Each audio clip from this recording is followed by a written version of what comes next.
강단 여배, 꽉 찬 예배당, 황금률 실천하기. 유권사님, 코로나 바이러스 사태로 2년 가까이 비대면 영상 예배를 드리다가 11주년 예배는 함께 모여서 드렸습니다. 모두가 조심하고 소독할 수 있는 장치들을 입구에 두고 체온계도 비치하고 전날에는 소독과 대청소를 한 후에 창립 기념 예배를 공지했습니다. 2년간이나 비대면 예배를 드렸으니 막상 대면 예배를 드린다는데 성도들이 몇 분이나 오실까 하고 걱정과 염려를 많이 했습니다. 그러나 예배당이 꽉 찼습니다. 모두가 갈급한 심령이 되었다고 하는 것을 증명해 주었습니다. 대면 예배를 계속 드리려면 자리를 더 넓게 앉을 수 있게 해야 한다고 생각하면서 이 정도 인원을 1부와 2부로 나눠드리면서 1부는 영상 송출을 염두에 둔 예배, 2부는 대면 예배의 성격을 더 강화한 그런 예배를 드려야 되겠다 하고 생각했습니다. 목사가 이렇게 결심하게 된 동기는 학교 수업이 정상화되었다고 하는 데서 찾고 있습니다. 어린아이들에게 정상적으로 수업을 허용한다는 것은 정부 당국이 모든 것을 고려한 결과이기 때문에 교회는 그 과학적인 결정을 수용해도 된다고 판단을 한 것입니다. 세상 죄를 지고 가는 어린 양처럼 주님께 모든 것을 맡기고 사는 것은 창립부터 앞으로 새하늘과 새 땅이 열리기까지 해야 할 교회의 과제 자세입니다. 그런데 오직 했으면 브라질까지 왔겠어 라는 자조 섞인 말을 여러 번 들었습니다. 이런 마음 자세는 천국 시민으로서의 자존감이 넘치는 표현은 아니라고 생각합니다. 주재원으로 혹은 이민 와서 고생하면서 생긴 쓴뿌리 같은 자조 섞인 마음에서 터져나온 말투에 불과하다고 생각합니다. 그러므로 11주년을 맞은 우리는 말도 많고 탈도 많고 분쟁도 많고 미움도 넘치는 이 고질적인 이민사회에서 평화를 만드는 사람, 평화의 사도로 변화되었으면 합니다. 염통이 썩는 경험, 담이 들어 주저앉을 수밖에 없는 상황, 차라리 원주민 친구들을 사귀는 것이 낫겠다고 하는 배신감으로 치를 떠는 마음에 너희는 먼저 무엇을 해야 할 것인지를 그 이정표 혹은 금은밤의 등대처럼 가르쳐 주신 주님의 말씀을 크게 들었으면 합니다. 옛날 어릴 적 새마을 운동이 한국의 근대화를 촉진시킬 즈음에 문패를 다는 운동이 벌어졌습니다. 그리고 한 세대가 흐른 후 길 이름 위주로 전국의 주소를 바꾸는 운동을 할 때는 문패를 남편과 아내 공동 명의로 하는 것이 유행이었습니다. 가부장적인 문화에서 양성평등 문화로 바뀌었다고 하는 증거이며 신호탄입니다. 이처럼 변화가 계속되는데 거기에 적응하지 못하고 옛날 생각만 하면 도태되고 뒷방 영감 취급을 당하고 말게 될 것입니다. 그런 점에서 우리는 코로나 이후 변화된 세계, 새롭게 대두된 신앙의 질서는 어떤 것인지를 살펴봐야 하겠습니다. 브라질에 이민 올 때 브라질은 미국으로 가는 정류장이라고 하는 생각을 하면서 살았던 시절이 있었습니다. 이민 와서 주재원으로 파견되어 살면서 어떻게 해서든지 브라질 사회에서 살아남아야 한다는 절박감이 성격, 세계관, 인간관계, 신앙관, 교회생활 등등 모든 것을 변화시켰습니다. 그런데 살아남는 것이 전부라는 생각 때문에 분열하고 살아남기 위해서 경쟁하고 죽기 아니면 까무러치기라는 말이 유행했습니다. 코로나 이후의 교회나 사회 질서는 함께 살기, 더불어 살아가기, 더 나아가서는 나보다 남을 낮게 여기며 살기로 그 패러다임이 바뀌는 사회가 되어야 할 것이 아닌가 하고 생각하고 있습니다. 교회부터 나부터, 우리 가정부터, 내 직장부터 이 황금률, 너희가 남에게 대접을 받고 싶은 대로 남을 대접하라는 이 황금률을 기억하며 살아야 하겠습니다. 강단 여백은 남미복음신문에는 복음자료, 한국의 연합기독뉴스에는 강단 여백으로 연재되고 있습니다. 이번 주 교회 소식을 알려드립니다. 지난 주일 되면 예배를 시작했습니다. 거리두기를 철저히 시행하며 1부와 2부로 예배드리겠습니다.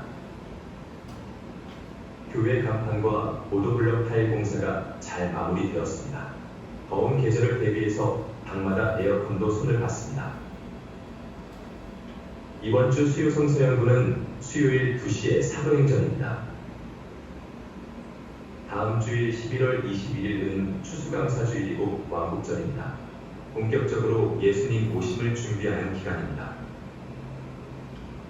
삐라시가바에 한국에서 온 출장자들이 늘어나고 있습니다.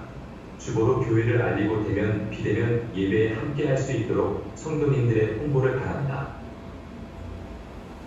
우리가 살고 있는 브라질과 삐라시가바의 한국공단, 그리고 브라질의 복음화를 위해 현지인들을 섬기고 있는 선교사님들과 선교지를 위해서 기도해 주시길 바랍니다.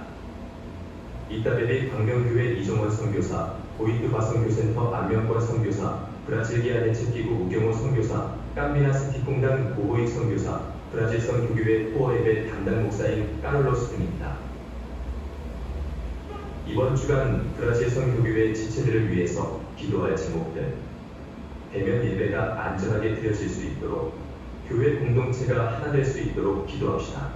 피라시카바 한국인들의 영혼 구원과 전도를 위해서, 한국과 브라질에서 공부하는 자녀들을 위해서, 교회 건축을 위해서. 이상 이번 주 교회 소식이었습니다.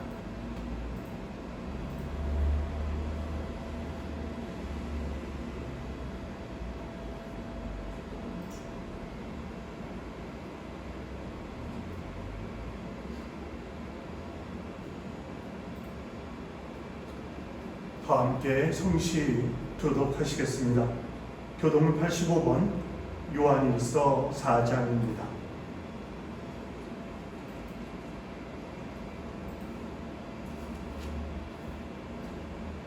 사랑하는 자들아, 우리가 서로 사랑하자. 사랑은 하나님께 속한 것이니 사랑하는 자마다 하나님으로부터 나서 하나님을 알고 사랑하지 아니하는 자는 하나님을 알지 못하나니 이는 하나님은 사랑이시니라.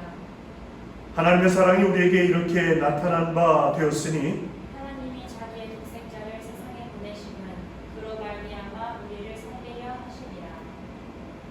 사랑은 여기 있으니 우리가 하나님을 사랑한 것이 아니요 하나님이 우리를 사랑하사 우리 죄를 속하기 위하여 화목제물로 그 아들을 보내셨음이라. 사랑하는 자들아, 하나님이 이같이 우리를 사랑하셨은즉 우리도 서로 사랑하는 것이 마땅하도다. 어느 때나 하나님을 본 사람이 없으되 만일 우리가 서로 사랑하면 하나님이 우리 안에 거하시고 그의 사랑이 우리 안에 온전히 이루어지느니라.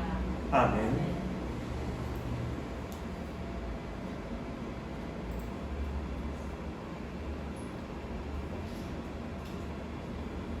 다 함께 성경 말씀 찾으시겠습니다. 성경 말씀은 창세기 9장 18절로 29절입니다. 창세기 9장 18절로 29절에 있는 말씀입니다.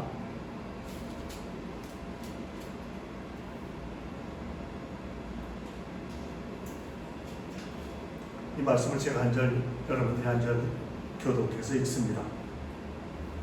방주에서 나온 노아의 아들들은 셈과 함과 야벳이며 함은 가나안의 아버지라. 노아의 이 세 아들로부터 사람들이 온 땅에 퍼지니라.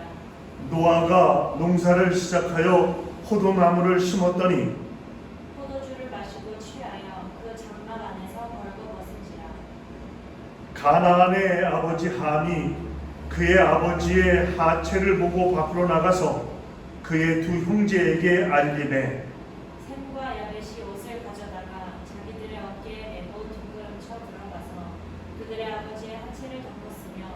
그들이 얼굴을 돌이키고 그들의 아버지의 하체를 보지 아니하였더라.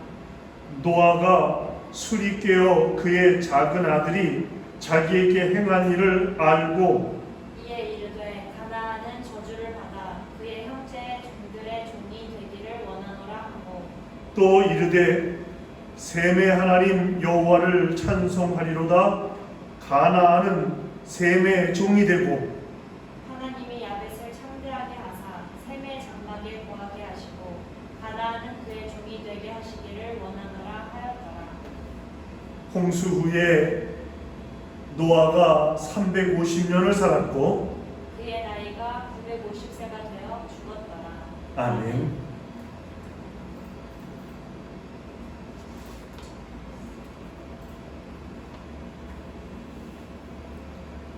오늘 본문은 정말 맑은 마음으로 읽어야 하겠습니다. 성경 중에 오늘 본문처럼 왜곡되어 읽혀지는 성경도 많지 않을 것이기 때문입니다. 많은 사람들이 오늘 본문이 셈은 황인종의 조상이고 함은 흑인의 조상이고 야벳은 백인의 조상이 된 근거로 여겼습니다. 이것은 정말 본문을 잘못 해석한 것입니다.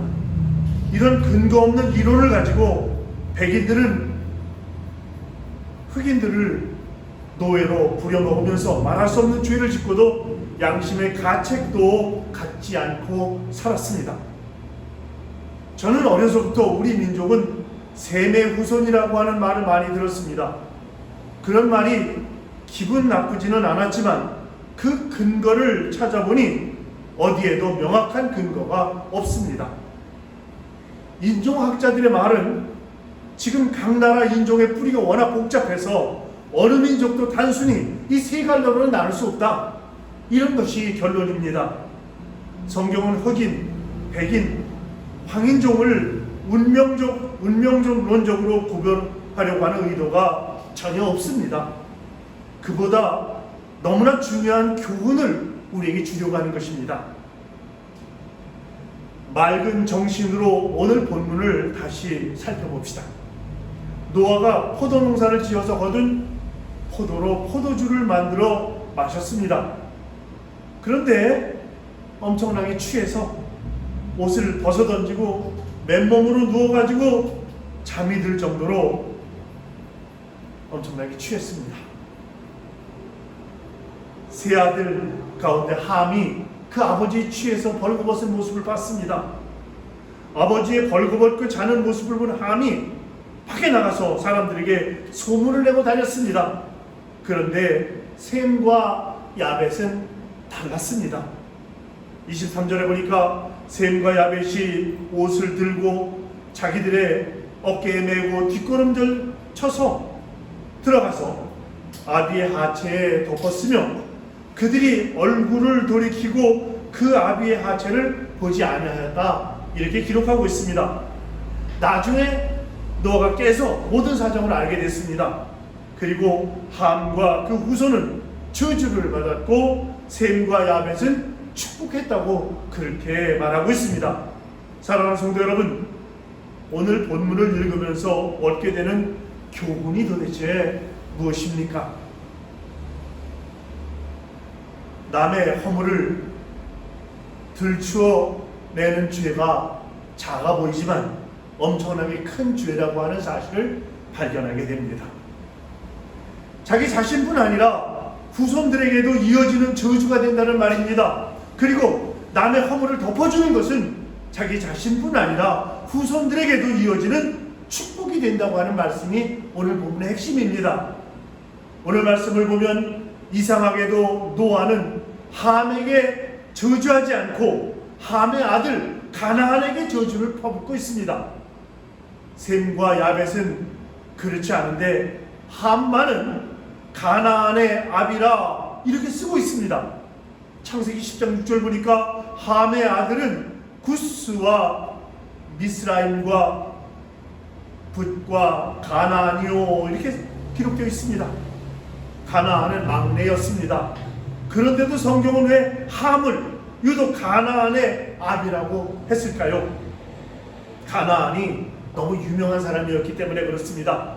이 성경이 기록되던 때가 언제냐 하면 본문의 사건이 입에서 입으로 전해지다가 이스라엘 백성들이 40년 광야 생활을 끝내고 가나안에 들어갈 즈음에 이 성경이 기록되었다, 이렇게 학자들은 말하고 있습니다. 그들은 하나님께서 약속해 주신 젖과 꿀이 흐르는 그 땅을 봤습니다. 그 땅이 가나안 땅입니다. 왜 가나안이냐 하면 가나안 족속들이 살고 있었던 땅이기 때문에 가나안 땅인 것입니다. 셈과 야벳과 함의 아들들 중에 창세기 10장 이후에 계속해서 한 족속을 대표하는 이름, 그 이름이 거명되는데 가나안 뿐입니다. 그만큼 가나안은 유별나고 강했던 것입니다. 그들이 그토록 유명했던 까닭이 있습니다. 성적인 음란과 우상 숭배의 죄 때문이었습니다. 그래서 하나님께서 이스라엘 백성들에게 가나안 땅에 들어가 그 족속들을 진멸해라, 이렇게 명령하신 겁니다. 그것은 사람들에게 죄가 전염병처럼 퍼진 것을 막기 위해서였습니다. 그리고 이스라엘 백성들이 가나안에 들어가면서 가나안 족속이라는 이름은 이 지구상에서 사라져버리고 말았습니다. 정말 다른 민족의 종이 되어버리고 만 것입니다. 바로 이 가나안 족속이 함의 후손이었던 것입니다. 이스라엘 백성들은 하나님의 말씀을 기록하면서 노아가 함에게 했던 저주가 실제로 그 아들 가나안과 그 후손들에게 이루어지고 있음을 보았던 겁니다. 잘못은 함이하고 저주는 가나안이 받았습니다. 그러나 셈과 야벳은 자손들에게 축복을 물려주었습니다. 왜 그랬을까요? 단순히 아버지 노아의 허물을 덮어드렸기 때문일까요? 사람을 잘못 만나는 것은 참 고통스러운 일입니다. 특히 부모, 선생님, 교회 지도자들이 잘못됐을 경우 그 고통은 말할 수가 없습니다. 그러나 여러분 잘 기억하시기 바랍니다. 셈과 야벳을 보시기를 바라는 겁니다. 술 마시고 주종하는 아버지 때문에 오히려 말할 수 없는 축복을 받지 않았습니까? 그러면 하나님께서는 왜 아무것도 아닐 것 같은 한 가정의 작은 사건 하나로 그 엄청난 저주와 축복을 하시는 것일까요? 사람의 허물을 들추어내고 덮어주는 문제가 작은 문제가 아니기 때문에 그렇습니다. 우리가 믿는 하나님은 어떤 하나님이십니까? 속죄하시는 하나님 아닙니까? 우리 미가서 7장 18절과 19절에 보니까 주와 같은 신이 어디 있으리이까? 주께서는 죄악을 사유하시며 우리의 죄악을 발로 밟으시고 우리의 모든 죄를 깊은 바다에 던지시리이다 그랬습니다. 하나님께서 우리에게 주시는 가장 큰 은총은 뭡니까? 죄를 사해 주시는 겁니다. 우리가 천국에서 누리는 기쁨은 속죄함을 받아 누리는 기쁨이기 때문에 그렇습니다. 그러므로 아버지의 허물을 덮어주는 셈과 야벳을 보시고는 하나님께 너무 기쁘셨고 그 삶을 축복하실 수밖에 없었습니다. 그러나 마귀는 누굽니까? 끊임없이 사람들을 참소하는 자입니다. 마귀는 사람들의 죄를 그저 보아 넘기지 못합니다. 어떻게 해서든지 그 죄를 들춰내고 벌을 받게 하려고 합니다. 욥기를 읽어보면 심지어는 없는 죄도 추측으로 만들어 저주하려고 하지 않습니까? 근거 없이 판단하고 추측하는 죄는 정말 마귀의 역사입니다. 그래서 하나님께서 함이 아버지 노아의 허물을 들추어 소문내고 흉을 본다고 하는 것을 저주하신 겁니다. 다른 사람의 허물을 덮어주라고 하는 말은 죄를 용납하라고 하는 말은 아닙니다. 사람들의 죄를 다스리는 경찰이나 검사나 재판관 다 중요한 직책이고 사람들 사이에 죄가 퍼지지 못하도록 하나님이 세운 사람들이라고 생각합니다. 그러나 문제는 그 마음입니다.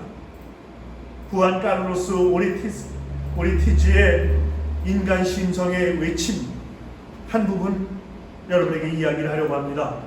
굉장히 가난한 아주머니 한 분이 슈퍼마켓에 갔습니다. 그녀는 빵과 우유를 샀지만 고기 몇 근을 훔쳤습니다. 카운터에 가서 계산을 할 때 그녀는 빵값과 우유값만 지불했습니다. 그런데 계산하던 아가씨가 아줌마 그 가방 좀 열어보세요 하고 말했습니다.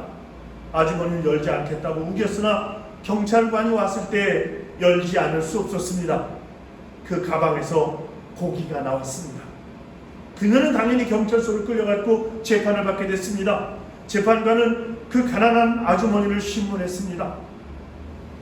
그러다가 그 아주머니가 남편에게 버림을 받았으며 현재 5명의 아이를 기르고 있다고 하는 것, 집도 절도 없으며 몇 달 동안 기름진 음식이라고는 한 번도 입에 대지 못했다고 하는 사실을 알게 되었습니다.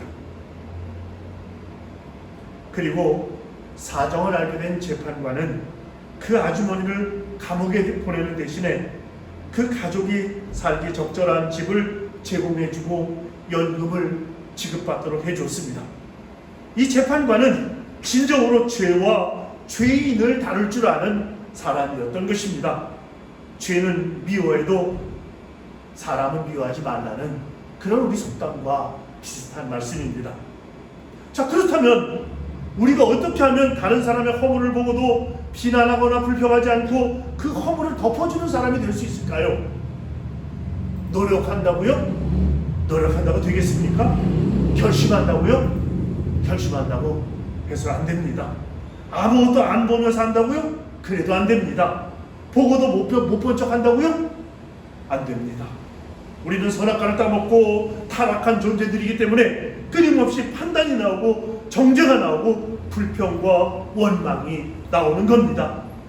그런 우리가 남의 죄를 덮어주는 자가 되려고 하면 십자가에 예수님을 만나지 않고는 불가능하다고 하는 사실을 알게 되는 것입니다. 예수님께서 나의 죄를 대신 지시고 십자가에 죽으신 것을 정말 깨닫는 사람만 남을 정죄하지 않게 되는 것입니다. 자기 죄를 알기 때문에 그런 것이죠. 사랑하는 성도 여러분, 한 유명한 수도사가 마을 사람들에게 하나님의 사랑에 대해서 설교하겠다고 했습니다. 주일에 성전 가득 사람들이 모였습니다. 설교 시간이 되었을 때 이 수도사는 밝게 타고 있는 초가 꽂힌 촛대를 들고서 그리스도가 십자가에 못 박히신 상이 조각되어 있는 제단으로 올라갔습니다. 그 수도사는 촛불로 못 박히신 예수님의 팔을 비추어서 모인 사람들로 하여금 분명하게 볼 수 있게 했습니다. 다음에는 촛불을 옮겨서 역시 못 박히신 예수님의 다른 한 팔을 비췄습니다. 그리고는 무릎을 꿇고 기도를 시작했습니다. 그때 촛불은 못 박힌 예수님의 두 발을 밝게 비춰주고 있었습니다. 잠시 후에 그 수도사가 일어나서 돌아섰습니다. 손에 쥐고 있던 촛불 때문에 모인 사람들은 그 수도사의 뺨에 흘러내리는 눈물을 볼 수가 있었습니다. 한마디 말은 없었지만 그 설교는 회중들에게 뜨거운 은혜가 되었습니다. 여러분은 정말 십자가의 예수님을 만나셨습니까? 한 가지만 질문해보면 만났는지 만나시지 못했는지 금방 알 수 있습니다. 이 세상에 당신보다 더 악질적인 사람이 있습니까? 이렇게 질문했을 때 있지요. 참 많습니다 하면 아직 예수님 만나지 못한 사람입니다. 그런데 이 세상에 당신보다 정말 악질적인 사람이 있습니까? 이렇게 질문했을 때 없습니다 하고 대답이 나오면 십자가에 예수님 만난 사람입니다. 예수님 만나고 나면 베드로처럼 주님 나를 떠나소서 나는 죄인이로소이다 하고 고백하지 않을 수 없기 때문에 그렇습니다. 우리가 잘 아는 말씀 중에 가늠하다 시은장에서 잡혀온 여인을 돌로 치려고 했던 사람들이 누구든지 죄 없는 자가 먼저 돌로 치라, 이 예수님의 말씀을 듣고는 다 돌을 내려놓고 가버린 것처럼 우리도 돌을 내려놓게 된다는 말씀입니다. 서울의 어느 교회에 출석하고 있는 내외분이 다 박사인 부부가 있었습니다. 예수 믿기 전에 부부싸움을 참 많이 했답니다. 그때는 남편이 한번 싸웠다고 하면 끝장을 보는 그런 남편이었습니다. 부인이 용서를 빌 때까지 싸움을 끝내려고 하지 않았습니다. 그런데 이 두 사람이 교회를 나가게 되었고 한 3년 정도 지난 후에 정말 마음속으로 예수님을 믿게 되었는데 어느 날 이들 부부가 몇 마디 말다툼을 하게 되었습니다. 그런데 놀랍게도 남편이 여보 그만해, 내가 잘못했어, 미안해 하고 먼저 용서를 빌었습니다. 그 부인은 눈물이 왈칵 쏟아졌습니다. 사흘 동안이나 울었다고 했습니다. 결혼생활 20년 만에 처음 들어보는 말이었기 때문에 그렇습니다. 남편의 교만과 고집이 보통이 아니라 어떻게 해서라도 자기가 옳다고 증거를 들이대고 이기려고 애쓰던 사람이었는데 예수 믿고 달라진 겁니다. 여러분, 사랑하는 성도 여러분, 여러분은 예수 믿고 달라지셨습니까? 그렇다면 이제는 돌을 내려놓으셨습니까? 사무엘하 7장 14절에 보니까 하나님께서 다윗의 아들 솔로몬에 대하여 약속하신 말씀이 나옵니다. 나는 그 아비가 되고 그는 내 아들이 되리니 저가 만일 죄를 범하면 내가 사람 막대기와 인생 채찍으로 징계하려니와 하는 말이 나옵니다. 솔로몬이 죄를 지으면 사람들을 막대기와 채찍으로 삼아서 징계하겠다는 말이죠. 그러나 결코 사울왕처럼 버리지는 않겠다고 했습니다. 사랑하는 성도 여러분, 하나님께서는 당신의 사랑하는 자가 바로 살지 못하면 인간 막대기와 인생 채찍을 사용하셔서 징계하시고 회개케 하신다는 말씀입니다. 그러나 회개하면 다시 품어주시고 복을 내려주시겠다고 했습니다. 그리고는 막대기와 채찍은 꺾어버리시겠다고 했습니다. 그러므로 여러분은 결코 인간 막대기나 인생 채찍으로 사용되시지는 마시기를 바랍니다. 아버지는 잘못한 자녀라도 자녀를 사랑하지 막대기나 채찍을 사랑하지는 않기 때문에 그렇습니다. 사랑하는 성도 여러분, 하나님께서 여러분을 사랑하시는 걸 믿으십니까? 우리가 사랑스러워서가 아니지 않습니까? 우리는 죄인이지만 예수 그리스도 안에서 하나님이 사랑하시는 자가 됐기 때문에 그런 것입니다.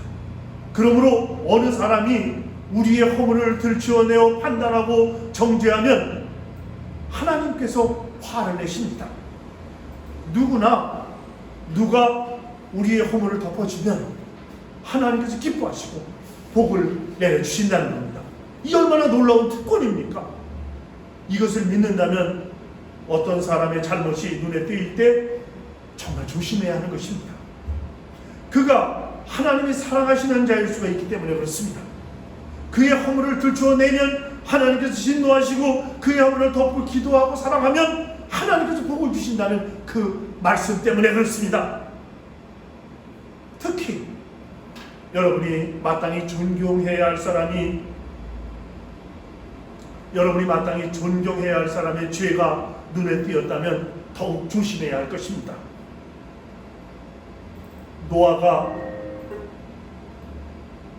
노아가 잘못하였지만 그는 하나님을 사랑하는 자였던 것입니다. 그래서 함이 저주를 받았던 것이죠. 사랑하는 성도 여러분, 여러분과 함께 이민 동기의 허물, 이민 동기의 죄가 보이십니까? 조심하십시다. 여러분과 함께 사는 친구, 이웃, 가족, 남편과 아내, 교우들과 목사의 허물이 보이십니까? 덮어주고 사랑해주고 기도해 주십시다. 축복받는 지름길이 바로 거기에 있기 때문입니다. 우리 다 함께 찬송가 461장 3절과 4절을 함께 부르시겠습니다.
물어보실 때 용감한 자 왕처럼 선뜻 대답하리라.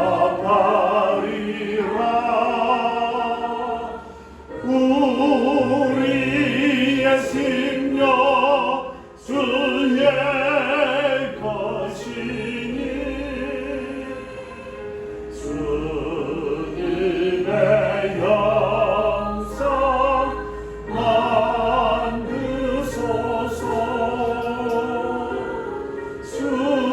주인도 따라 살아갈 동안 사랑과 충성 늘 바치오리다.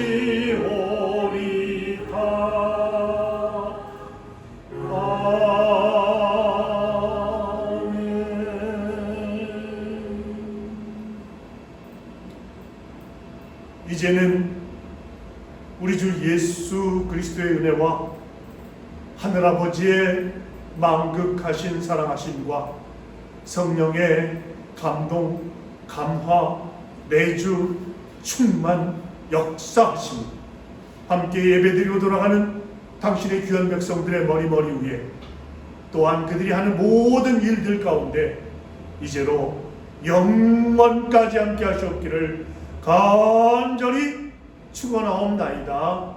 아멘.